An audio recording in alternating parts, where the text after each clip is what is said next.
नमस्कार साथियों, स्वागत है आपका आज के हमारे इस वीडियो लेक्चर में। मित्रों, आज के इस वीडियो लेक्चर में हम चर्चा कर रहे हैं एमपी अकोमोडेशन कंट्रोल एक्ट 1961 का जो चैप्टर 6 है, अध्याय 6 है, जो प्रावधान करता है भूस्वामी की विशेष बाध्यता तथा शास्तियों के संबंध में, पेनल्टीज के संबंध में। इसी के साथ साथ आज के इस वीडियो लेक्चर में हम एमपी अकोमोडेशन कंट्रोल एक्ट का जो लास्ट चैप्टर है, प्रक्रिया मिसलेनियस चैप्टर 7, इस पर भी चर्चा करेंगे। तो मित्रों, शुरू करते हैं आज का यह interesting and knowledgeable video lecture. मित्रों, चैप्टर 6 के अंतर्गत, अध्याय 6 के अंतर्गत भूस्वामियों पर विशेष बाध्यताएं तथा शास्तियों के संबंध में, शास्तियों के बारे में उपबंध किए गए हैं। इस चैप्टर में टोटल 9 सेक्शन है, 9 धाराएं हैं। सेक्शन 37 से लेकर सेक्शन 44 तक की सेक्शंस हैं। अब ये 9 सेक्शंस में, 9 सेक्शंस में क्या प्रावधान किए गए हैं देखते हैं। सबसे पहले सेक्शन 37 धारा 37 ये प्रावधान करती है कि स्थान को अच्छी अवस्था में रखने का भूस्वामी का कर्तव्य। अब इस सेक्शन में यह प्रावधान किया गया है कि जो भूस्वामी है उसके ऊपर यह बाध्यता है कि वह उस स्थान को जो उसने भाड़े पर दिया है उसको जो है अच्छी अवस्था में रखेगा। और इसी के साथ साथ अच्छी अवस्था में रखने के लिए अगर उस स्थान में कोई मरम्मत वगैरह करानी है तो उसको जो है कराएगा। लेकिन अगर ऐसा भूस्वामी ऐसी मरम्मत नहीं कराता है, ऐसा जो मेंटेनेंस है, छोटे मोटे जो काम कराने हैं वो नहीं कराता है, तो यहां पर जो है जो अभिधारी है, किराएदार है, वह जो है उस मरम्मत को स्वयं करा सकता है, खुद भी करा सकता है। और जो उस मरम्मत में कराने के जो खर्चे लगे हैं, जो एक्सपेंसेस लगे हैं, उस एक्सपेंसेस को जो है उस किराए की राशि में से जो वह अपने भूस्वामी को उस स्थान के किराए के रूप में, भाड़े के रूप में जो राशि देता है, उसमें से उसको काट सकता है। लेकिन यहां पर एक लिमिटेशन है, एक बाध्यता है कि जो वो राशि काटेगा वह उस स्थान के जो 1 वर्ष का किराया है उसके 1 माह से ज्यादा नहीं होगा। मतलब कि 1 मास के 1/12 भाग किराया जो है यही काटा जा सकेगा। इससे ज्यादा अगर खर्चा आता है तो वह उस अभिधारी को स्वयं भुगतना होगा, स्वयं बियर करना होगा। अब कई बार ऐसा होता है किसी स्थान के संबंध में कोई ऐसा काम कराना है जो थोड़ा सा कॉस्टली है, महंगा है, और उस स्थान में रहने के लिए वह बहुत ही आवश्यक है, और ऐसे अभिधारी ने उसकी सूचना उस भूस्वामी को दे दी, लेकिन भूस्वामी जो है वह काम नहीं करा रहा है। तो ऐसी स्थिति में यह सेक्शन ये प्रावधान करती है कि उस कार्य को भी, उस मेंटेनेंस के, उस मरम्मत के कार्य को भी ऐसा अभिधारी जो है स्वयं करा सकता है। और उस कार्य को कराने में जो खर्चा लगा है, जो एक्सपेंसेस लगे हैं, उन एक्सपेंसेस को जो है उस भाड़े की राशि में से जो वह अपने भूस्वामी को उस स्थान के भाड़े के रूप में अदा करता है उसमें से काट सकता है। लेकिन यहां पर भी एक लिमिटेशन है, यहां पर भी एक बाध्यता है कि वह ऐसी राशि जो है 1 वर्ष का जो किराया बनता है उसके आधे राशि तक ही काट सकेगा। मतलब 1 ईयर का जो रेंट बनता है उसका आधा ही काट सकेगा। अगर साधारण भाषा में बोले तो 6 महीने के किराए की राशि तक की जो राशि है उसको जो है ऐसा वो अभिधारी जो है उस स्थान के भाड़े में से काट सकेगा। इससे ज्यादा खर्चा आता है तो वह ऐसे अभिधारी को जो है स्वयं उसको अपने ऊपर लेना पड़ेगा, वह उसको स्वयं बियर करेगा। तो यहां पर इसको ध्यान रखिएगा कि उस स्थान के अगर वास योग्य बनाने के लिए, वास योग्य रहने के लिए उसमें कोई है, बड़ा काम कराना है और वह खर्चा ज्यादा हो रहा है, तो वहां पर जो है 1 साल के आधे तक का किराया जो है काट सकता है ऐसा अभिधारी, और जो है उस मरम्मत को स्वयं करा सकता है। लेकिन अगर छोटे मोटे मेंटेनेंस के लिए, उस स्थान को अच्छी अवस्था में रखने के लिए छोटे मोटे खर्चे हैं तो उनको अगर कराना है, और अगर भूस्वामी नहीं करा रहा है तो ऐसी स्थिति में वह किराएदार, वह अभिधारी स्वयं करा सकता है। और उस खर्चे को जो है उस स्थान का जो वार्षिक भाड़ा होता है उसका 1/भाग, मतलब कि 1 मंथ का किराया जो है उसको वह काट सकता है और उस खर्चे को कवर कर सकता है। इससे ज्यादा खर्चा लगेगा तो वह अभिधारी स्वयं बियर करेगा। तो यहां पर सेक्शन 37 में यह प्रावधान है। अब देखते हैं सेक्शन 38। ये कहता है आवश्यक प्रदाय या सेवा का बंद किया जाना या रोका जाना। मित्रों, ध्यान दीजिएगा, इस सेक्शन से जो है हर बार क्वेश्चन आता है, कई बार इससे क्वेश्चन आ चुका है एग्जाम में। अब इसके अंतर्गत क्या किया गया, कई बार ऐसा होता है कि भूस्वामी जो है अपने किराएदार को परेशान करने के लिए उसकी जो आवश्यक प्रदाय है, जैसे कि पानी बंद कर देना, लाइट बंद कर देना, इनको जो है बंद कर देता है। तो यहां पर यह प्रावधान किया गया है कि ऐसे भूस्वामी ने जो है अगर इस प्रकार के आवश्यक प्रदाय को बंद किया है या फिर करवाया है, तो वहां पर जो है वो जो किराएदार है, अभिधारी जो है, इसके संबंध में आरसीए को कंप्लेंट कर सकता है। तो यहां पर ध्यान रखिएगा, कंप्लेंट किसको की जाएगी, जो एग्जाम में पूछा जाएगा, आरसीए को, भाड़ा नियंत्रक प्राधिकारी को, रेंट कंट्रोल अथॉरिटी को जो है इस बात के लिए कंप्लेंट की जाएगी अभिधारी के द्वारा। अब यहां पर जब आरसीए को कंप्लेंट कर दी तो आरसीए इस बात की जांच करेगा कि भाई जो आवश्यक प्रदाय बंद किए गए हैं, क्या वह युक्तियुक्त किए गए हैं कि उनको जो है केवल परेशान करने के लिए बगैर किसी कारण के किया गया है। और ऐसे आरसीए अगर यह पाता है, भाड़ा नियंत्रक प्राधिकारी ये पाता है कि वह स्थान में जो आवश्यक प्रदाय बंद कर दिए गए हैं वह जो है अनावश्यक रूप से कर दिए गए हैं, तो यहां पर आरसीए उन आवश्यक प्रदायों को वापस चालू कराएगा, जो भी सेवाएं बंद की गई हैं उनको पुनः चालू करवा देगा। मित्रों, आरसीए जो है आवश्यक प्रदायों को वापस चालू कराने के साथ साथ जो है ऐसे भूस्वामी के ऊपर, ऐसे मकान मालिक के ऊपर जो है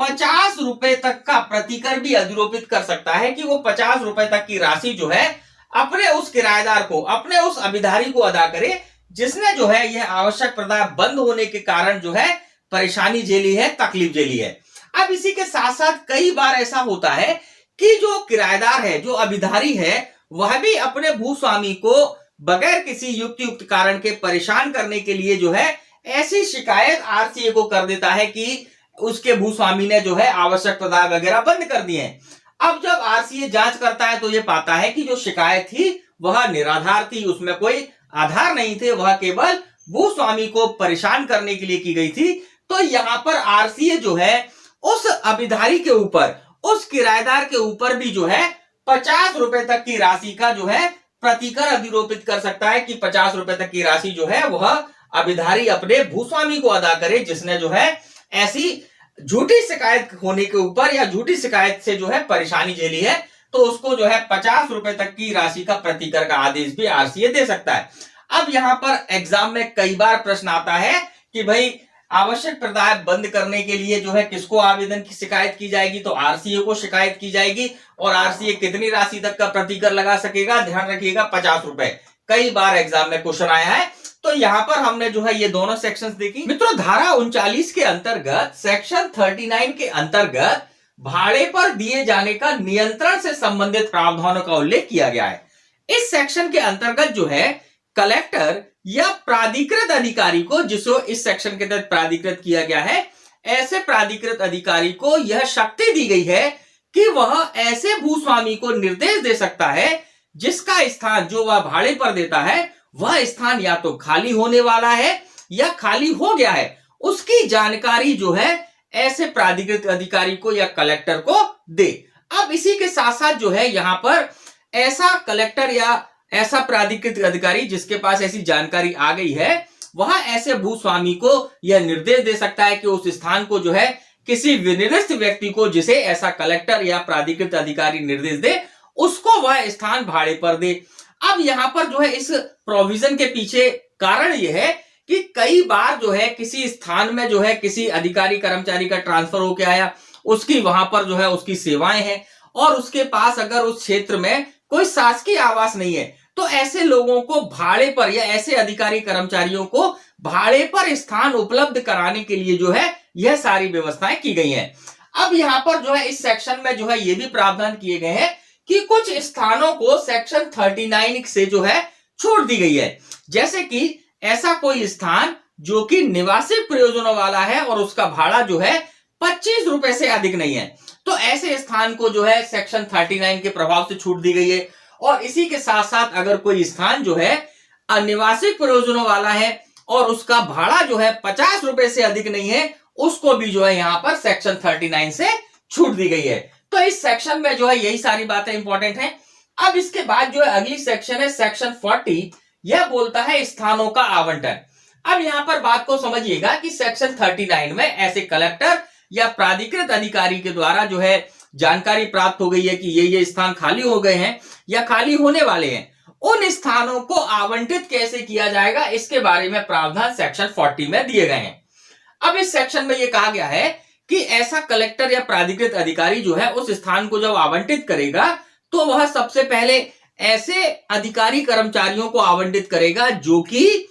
राज्य सरकार या संघ सरकार की सेवाओं में है, और इसके बाद जो है सरकार के और भी जो यूनिट्स होते हैं जैसे कि एमपीबी है या फिर और भी कोई शासकीय कंपनियां हैं, उनके अधिकारी कर्मचारियों को बाकी स्थानों को आवंटित किया जाएगा। तो इसमें जो है वह क्रम दिया गया है कि सबसे पहले किसको देना है, उसके बाद किसको देना है। तो यहां पर जो है ऐसे आवंटन ऐसे स्थानों का किया जाएगा। ये सारे प्रावधान जो है यहां पर उपलब्ध है। अब इसके बाद देखते हैं आगे की सेक्शंस में क्या उपलब्ध किए गए, क्या प्रावधान किए गए हैं।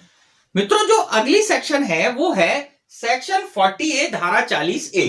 अब इस सेक्शन को जो है 1965 में अमेंडमेंट के द्वारा जो है जोड़ा गया था। इस सेक्शन में प्रावधान क्या किए गए हैं? इस सेक्शन में बताया गया है आपात के दौरान स्थान के लिए विशेष उपबंध। अब यहां पर बात को समझिएगा कि संविधान के आर्टिकल 352 के अंतर्गत जो है अगर देश में आपात की उद्घोषणा कर दी जाती है तो ऐसी स्थिति में जितने भी राज्य है वहां पर जहां पर उद्घोषणा की गई है उन स्थानों के लिए जो है उन स्थानों पर जो है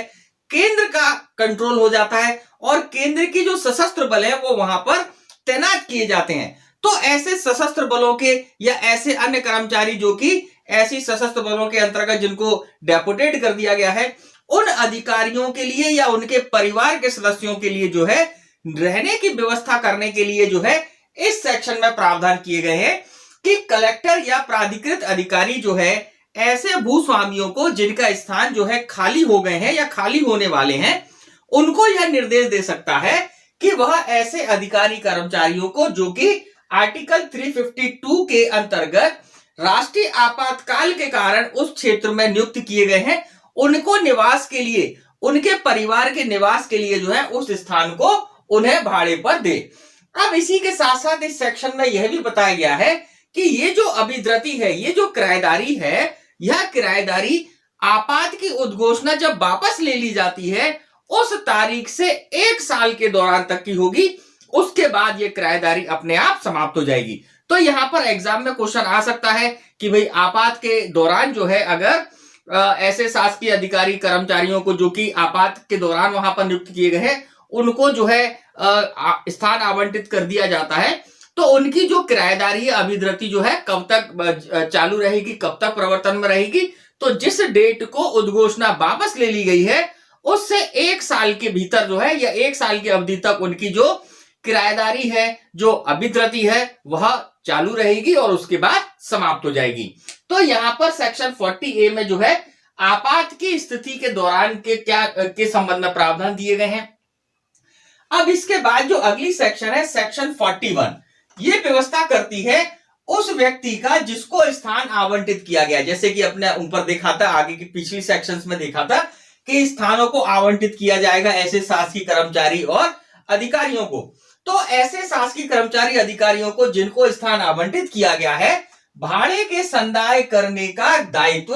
होगा। मतलब ऐसे शासकीय कर्मचारी अधिकारी जो है ऐसे भूस्वामियों को भाड़ा अदा करेंगे, उनके ऊपर दायित्व है कि वह जो है ऐसा जो भाड़ा है वह अदा करें। अब किस प्रकार से अदा करेंगे, किस दर से अदा करेंगे, तो इसमें यह प्रावधान किए गए हैं कि भाई अगर वो स्थान जो कि आवंटित किया गया है आवंटन से पहले अगर उसमें कोई किराएदार रह रहा था तो जो किराया पहले वाला किराएदार जो अदा कर रहा था वही किराया जो है ऐसे आवंटित अधिकारी जिसको आवंटन किया गया है वह उसको जो है अदा करेंगे ऐसे भूस्वामी को। अब इसी के साथ साथ जो है मान लीजिए कि वह स्थान जो है इससे पहले भाड़े पर नहीं दिया गया था तो फिर कितना भाड़ा अदा किया जाएगा। तो हमारे जो एमपी अकोमोडेशन कंट्रोल एक्ट की जो सेक्शन 7 है, धारा 7 है, उसके अंतर्गत आरसीए के द्वारा भाड़ा नियंत्रक प्राधिकारी के द्वारा जो मानक भाड़ा तय किया जाता है वह मानक भाड़ा जो है ऐसे आवंटित अधिकारी जिनको आवंटन किया गया है भूमि का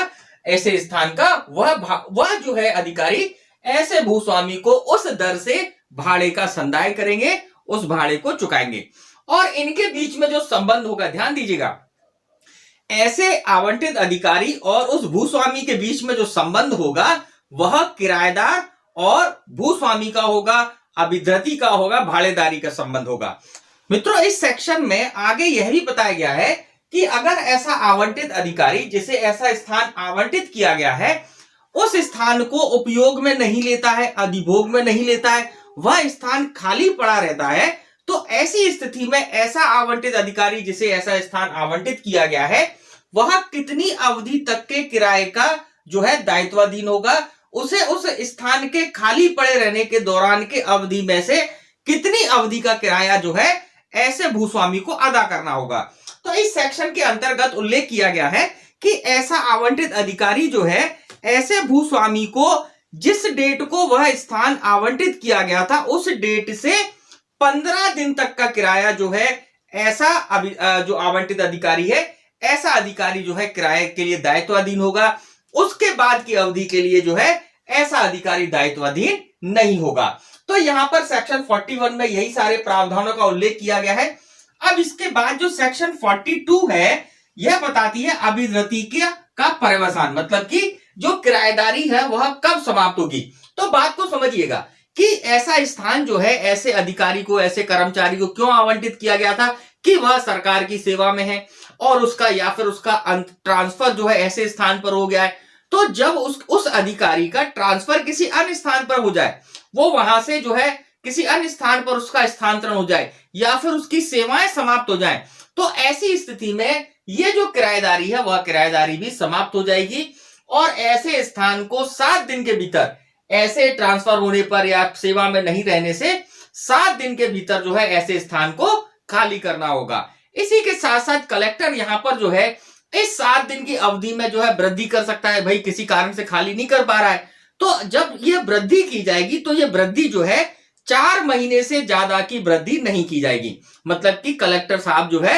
इसको 4 महीने तक और एक्सटेंड कर सकते हैं, अन्यथा जो है ऐसे स्थान को सेवा में ना रहने या फिर उसका ट्रांसफर हो जाने के 7 दिन के भीतर खाली करना होगा। तो यहां पर जो है इन सेक्शंस में यही सारे प्रावधानों का उल्लेख किया गया है। अब आगे की सेक्शन देखते हैं, सेक्शन 43 के अंतर्गत, जो कि पेनल्टीज की बात करता है, जो कि शास्तियों की बात करता है।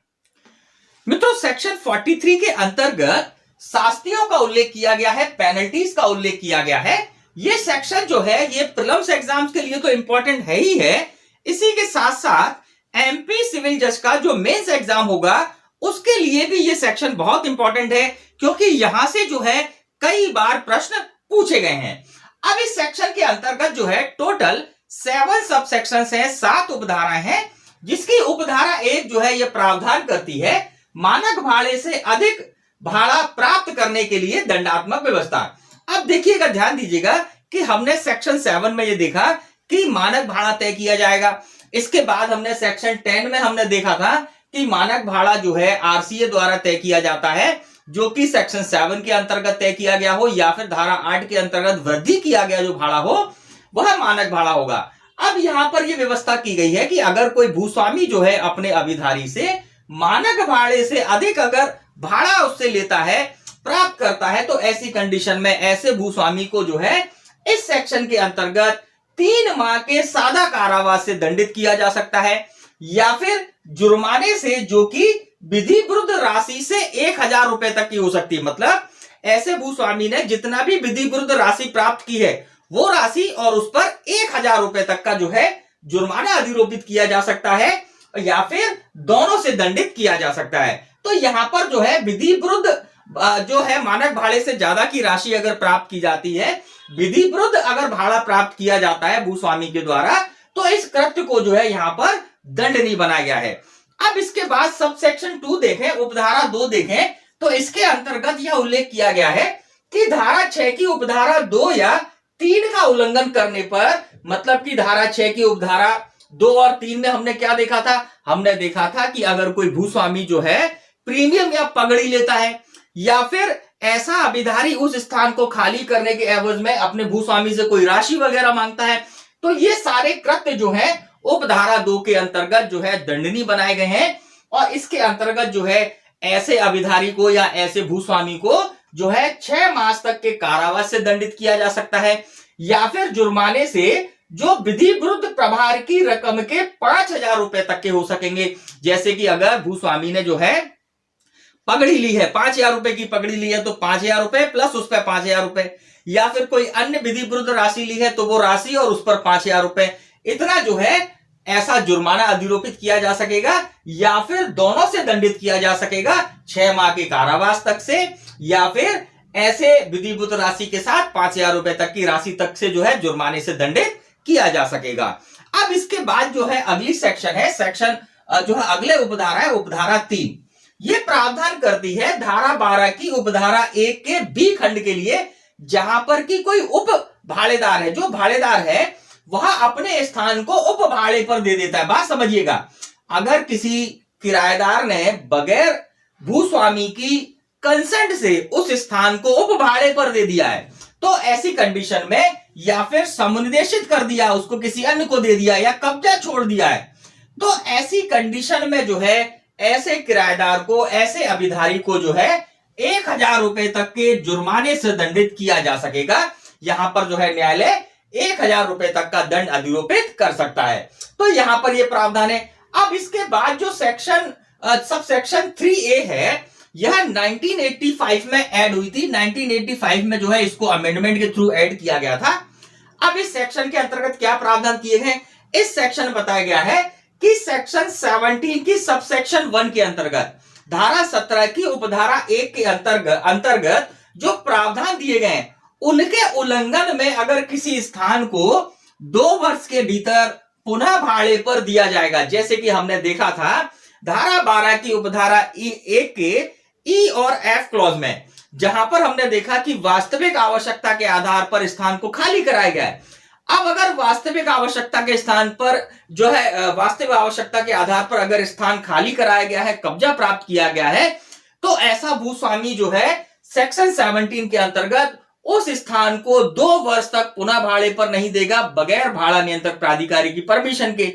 या फिर उस स्थान को जो है जिस दिन कब्जा प्राप्त किया जाता है उससे 2 मास के भीतर उपयोग नहीं करता है, और उसके बाद जो है बगैर भाड़ा नियंत्रक प्राधिकारी की परमिशन के जो है उस स्थान को जो है फिर से भाड़े पर दे देता है 2 वर्ष की कालावधि के भीतर।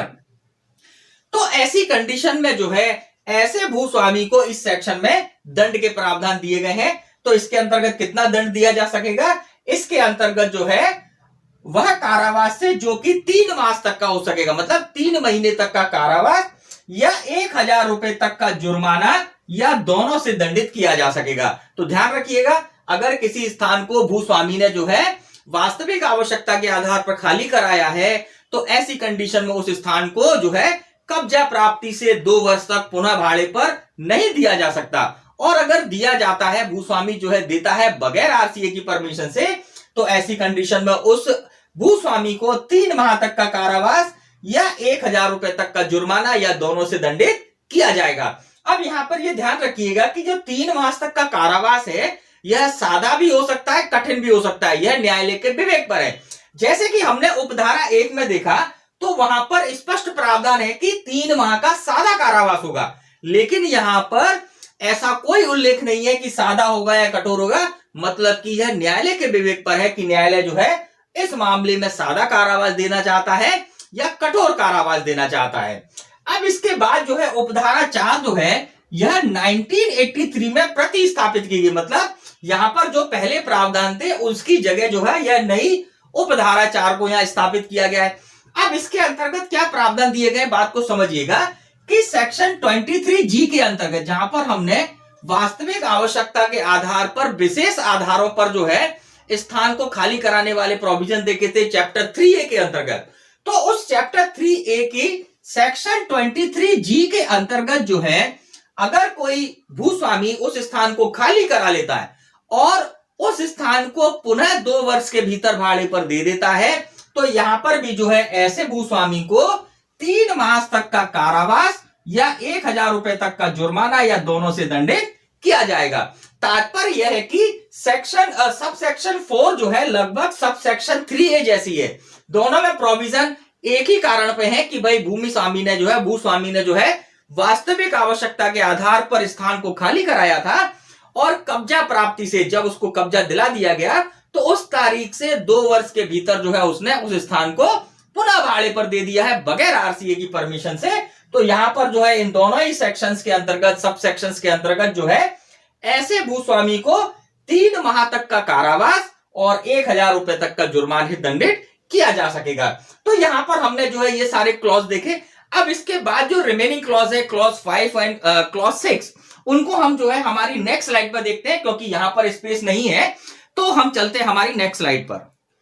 मित्रों, सेक्शन 43 की सब सेक्शन 5 जो है, उपधारा 5 जो है, यह प्रावधान करती है कि धारा 38 की उपधारा 1 के उल्लंघन में अगर कोई भूस्वामी जो है आवश्यक प्रदाय बंद करेगा या फिर कोई आवश्यक सेवा वगैरह है जो बंद करेगा या उनको रोकेगा, जैसे कि बिजली, पानी और भी जो आवश्यक चीजें हैं उनको अगर रोकेगा, तो ऐसी कंडीशन में जो है इस सेक्शन के अंतर्गत ऐसे भूस्वामी को जो है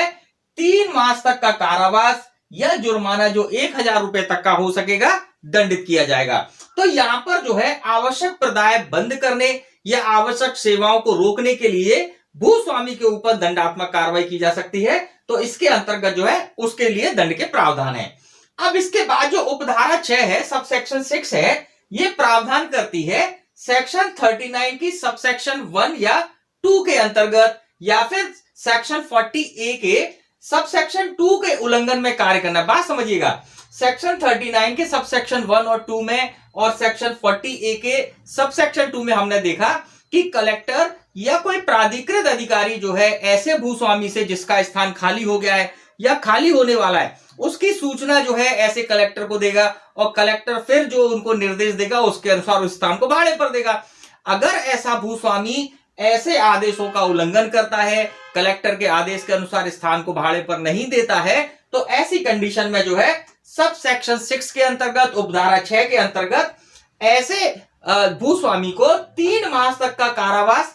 जो कि सादा कारावास हो सकेगा। अब यहां पर ध्यान रखिएगा, यहां पर 3 माह का कारावास जो है सादा कारावास है, जो कि सादा हो सकेगा, या 1000 रुपए के जुर्माने या दोनों से दंडित किया जाएगा। तो यहां पर जो है ऐसे कलेक्टर या प्राधिकृत अधिकारी को सूचना ना देना या फिर उस निर्देश के अनुसार जो है उस स्थान को भाड़े पर ना देने के लिए जो है ऐसे भूस्वामी के ऊपर जो है इस सेक्शन में 3 मास तक का सादा कारावास या 1000 रुपए तक का जुर्माना या दोनों से दंडित किया जा सकता है। तो यहां पर हमने देखा सेक्शन 43 के अंतर्गत टोटल 7 सब सेक्शंस थी, जो कि कुछ ऐसे कृत्यों को जो कि इस अधिनियम के अंतर्गत उल्लिखित हैं, उनको अगर कोई करता है, उन उपबंधों का उल्लंघन करता है, तो सेक्शन 43 के अंतर्गत जो है दंडात्मक व्यवस्था है, पेनल्टी की व्यवस्था है। अब प्रश्न ये उत्पन्न होता है कि भाई ये दंड अधिरोपित कौन करेगा, ये पावर किसको है? तो बात को समझिएगा, आरसीए को जो है सेक्शन 43 की कार्यवाही करने की शक्ति नहीं है।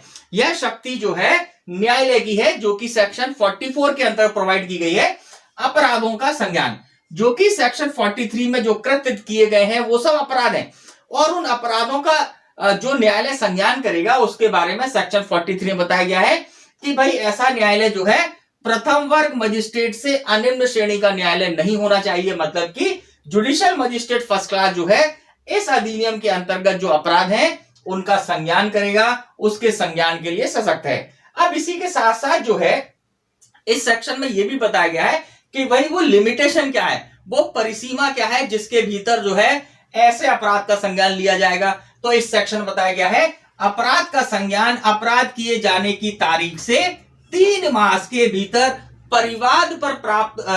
के प्राप्त होने पर किया जाएगा। मतलब कि जिस तारीख को अपराध घटित हुआ है उस तारीख से 3 माह के भीतर जो है ऐसा जो भी पीड़ित है वह परिवाद दाखिल करेगा जुडिशियल मजिस्ट्रेट फर्स्ट क्लास के समक्ष, और इस परिवाद पर जो है जेएमएफसी ऐसे मामलों का संज्ञान लेगा। और इसी के साथ साथ यहां पर यह भी उल्लेख किया गया है कि जुडिशियल मजिस्ट्रेट फर्स्ट क्लास जो है ऐसे मामले में 2000 रुपए से अधिक के जुर्माने का दंडादेश दे सकता है। अब इस प्रावधान का जो है यहां पर कोई औचित्य नहीं है, क्योंकि जब हम देखें, क्योंकि ये जो प्रावधान दिया गया था यह प्रावधान हमारी जो पुरानी वाली सीआरपीसी है 1973 के जो पहले सीआरपीसी प्रबद्ध थी उस सीआरपीसी के प्रावधानों के लिए यहां पर यह लिंक दिया गया था, यह प्रावधान दिया गया था कि 2000 रुपए से अधिक का जुर्माना जो है अधिरोपित कर सकता है। लेकिन आज वर्तमान में 1973 की सीआरपीसी में जो है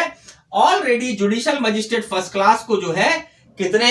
जुर्माने तक का दंडादेश देने की शक्ति है, 10,000 रुपए तक के जुर्माने का जो है दंडादेश जो है दे सकता है। तो ऑलरेडी इसका कोई इफेक्ट नहीं है, लेकिन एग्जाम के लिए ध्यान रखिएगा 2000 रुपए के जुर्माने के संबंध में प्रावधान किए गए हैं। तो यहां पर हमने देखा चैप्टर 6 के अंतर्गत भूस्वामियों की विशेष बाध्यताएं और शास्ति के संबंध में जो है उपवन। अब हम देखते हैं हमारा जो एमपी अकोमोडेशन कंट्रोल एक्ट का जो लास्ट चैप्टर है, जो कि मिसक्लेनियस प्रोविजंस बताता है। मित्रों, एमपी अकोमोडेशन कंट्रोल एक्ट का जो चैप्टर 7 है, अध्याय 7 है, यह मिसक्लेनियस प्रोविजंस करता है, प्रकीर्ण उपबंधों के बारे में प्रावधान करता है। इस चैप्टर में जो है टोटल 7 सेक्शन है, 7 धाराएं हैं, सेक्शन 45 से लेकर सेक्शन 51 तक। अब ये सेक्शन जो है क्या प्रावधान करते हैं देखते हैं। सबसे पहले सेक्शन 45 ये कहता है कतिपय मामलों की बाबत सिविल न्यायालयों की अधिकारिता का वर्जन। अब बात को समझिएगा, इस अधिनियम के अंतर्गत ऐसे मामले जिनमें जो है आरसीए को प्राधिकार दिया गया है, भाड़ा नियंत्रक प्राधिकारी को जो है सशक्त किया गया है, उन मामलों में जो है सिविल न्यायालय का वर्जन है। सिविल न्यायालय जो है उन मामलों को का संज्ञान नहीं ले सकते, उन मामलों में कार्रवाई नहीं कर सकते। जैसे कि हमारा जो चैप्टर 3A है, जिसके अंतर्गत जो है विशेष प्रावधान दिए गए हैं वास्तविक आवश्यकता के आधार पर, तो उस चैप्टर में चैप्टर 3A में जो है सारी कार्यवाही जो है किसके समक्ष चलती है, वो मामला किसके समक्ष चलता है, आरसीए के समक्ष चलता है, भाड़ा नियंत्रक प्राधिकारी के समक्ष चलता है, और वही जो है उसमें प्राधिकार रखते हैं कि उस मामलों को निराकृत करने का। तो ऐसे मामलों में जो कि चैप्टर 3A के अंतर्गत आते हैं, उन पर सिविल न्यायालयों का वर्जन होगा। इसी प्रकार के और भी मामले जहां पर आरसीए को प्राधिकृत किया गया है, भाड़ा नियंत्रक प्राधिकारी को प्राधिकृत किया गया है, उन मामलों में सिविल न्यायालय का वर्जन जो है यहां पर सेक्शन 45 करती है। अब इसके बाद जो सेक्शन 46 है, ये कहती है उल्लंघन का दुष्प्रेरण उल्लंघन के तौर पर दंडनीय होगा। मतलब कि अगर कोई व्यक्ति किसी अपराध के संबंध में या इस अधिनियम के अंतर्गत किसी उल्लंघन का दुष्प्रेरण करेगा, उसका जो है अबेटमेंट करेगा, तो ऐसी स्थिति में ऐसे व्यक्ति को उसी दंड से या उसी जो है दंड की मात्रा से दंडित किया जाएगा जो कि एक मुख्य उल्लंघनकर्ता को दिया जाता है। तो यहां पर सेक्शन 45 में जो है दुष्प्रेरण के बारे में बता दिया कि भाई दुष्प्रेरण का उल्लंघन जो है जो करेगा वह मुख्य उल्लंघनकारी के रूप में दंडनीय होगा।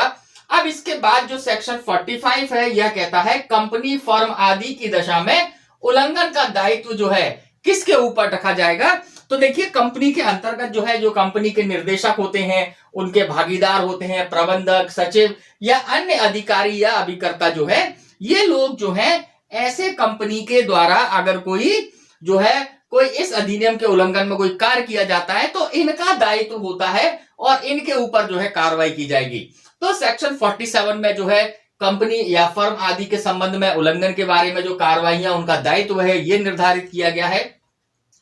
फिर इसके बाद जो अगली सेक्शन है, सेक्शन 48, यह कहता है भाड़ा नियंत्रक प्राधिकारी लोक सेवक होंगे। तो बात को समझिएगा, इंडियन पीनल कोड भारतीय दंड संहिता की धारा 21 के अंतर्गत जो है लोक सेवकों का उल्लेख किया गया है। तो ये जो भाड़ा नियंत्रक प्राधिकारी है, इसको भी जो है लोक सेवक माना जाएगा, इसको भी वही अधिकार वही संरक्षण मिलेगा जो कि एक लोक सेवक को प्राप्त होता है। तो यहां पर सेक्शन 48 में इस बात का उल्लेख किया गया है। फिर सेक्शन 49 जो है यह प्रावधान करती है सद्भावना पूर्वक की गई कार्रवाई का संरक्षण। अब इस अधिनियम में अगर किसी प्राधिकृत अधिकारी ने कोई कार्रवाई की है और वह कार्रवाई जो है सद्भावना पूर्वक की गई है, तो उस कार्रवाई से अगर किसी व्यक्ति को क्षति होती है, उस कार्रवाई से किसी को हानि होती है, तो यहां पर ऐसे अधिकारी या कर्मचारी या ऐसे प्राधिकृत व्यक्ति को जो है यहां पर संरक्षण दिया गया है कि उसके द्वारा जो है सद्भाव पूर्वक कार्रवाई की गई है, तो उसको संरक्षित किया जाएगा।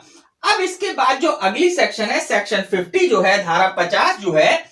यह नियम बनाने की शक्ति के संबंध में कि इस अधिनियम के अंतर्गत जो नियम बनाने हैं या नियम जो एक्स्ट्रा इसमें लाने हैं, तो उसको बनाने की शक्ति जो है राज्य सरकार की होगी। राज्य सरकार जो है इस अधिनियम के अंतर्गत नियम वगैरह बना सकेगा।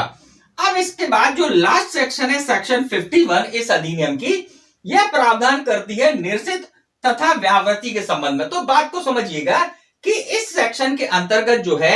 एमपी अकोमोडेशन कंट्रोल एक्ट 1955 का जो एक्ट है, जिसे रिपील किया गया है, इसके संबंध में उल्लेख किया गया है कि भाई हमारा 1961 का जो एक्ट लाया गया, एमपी अकोमोडेशन कंट्रोल एक्ट 1961 जब लाया गया, तो 1955 का जो एक्ट प्रवर्तन में था उसको जो है निरसित किया गया है इस सेक्शन 51 के द्वारा। और इसी के साथ साथ इस सेक्शन की जो धारा 2 है वह यह प्रावधान करती है कि ये जो अधिनियम है एमपी अकोमोडेशन कंट्रोल एक्ट जो है, इसका प्रभाव जो है भूतलक्षी नहीं होगा, इसका प्रभाव भविष्यलक्षी होगा। ये उन मामलों पर लागू होगा जो कि इस अधिनियम के लागू होने के बाद में क्रिएट होते हैं। उन मामलों के ऊपर जो है यह अधिनियम लागू होता है। मतलब कि इस अधिनियम का प्रभाव जो है कैसा है, भविष्यलक्षी है, ना कि भूतलक्षी। तो यहां पर हमने जो है इस चैप्टर को देखा। टोटल 7 सेक्शंस है। एग्जाम में मोस्ट ऑफ क्वेश्चंस नहीं आते हैं, लेकिन फिर भी जो है हमें इन सेक्शंस को देख लेना चाहिए। एग्जाम में अगर आ जाए तो हम इनको कर पाए। मित्रों, इसी के साथ आज का यह वीडियो लेक्चर हम यहीं पर समाप्त करते हैं। आज का जो हमारा वीडियो लेक्चर था यह एमपी अकोमोडेशन कंट्रोल एक्ट की जो वीडियो लेक्चर सीरीज है उसका लास्ट वीडियो लेक्चर है, जिसमें हमने जो है एमपी अकोमोडेशन कंट्रोल एक्ट का जो लास्ट चैप्टर है, चैप्टर 7 और इसी के साथ साथ चैप्टर 6 को देखा। और यहां पर हमने जो है एमपी अकोमोडेशन कंट्रोल एक्ट को जो है पूरी तरह अध्ययन किया। तो मित्रों, इसी के साथ आज का यह वीडियो लेक्चर हम यहीं पर समाप्त करते हैं। आपसे मुलाकात होगी हमारे नेक्स्ट वीडियो लेक्चर में। नमस्कार, जय हिंद, जय भारत।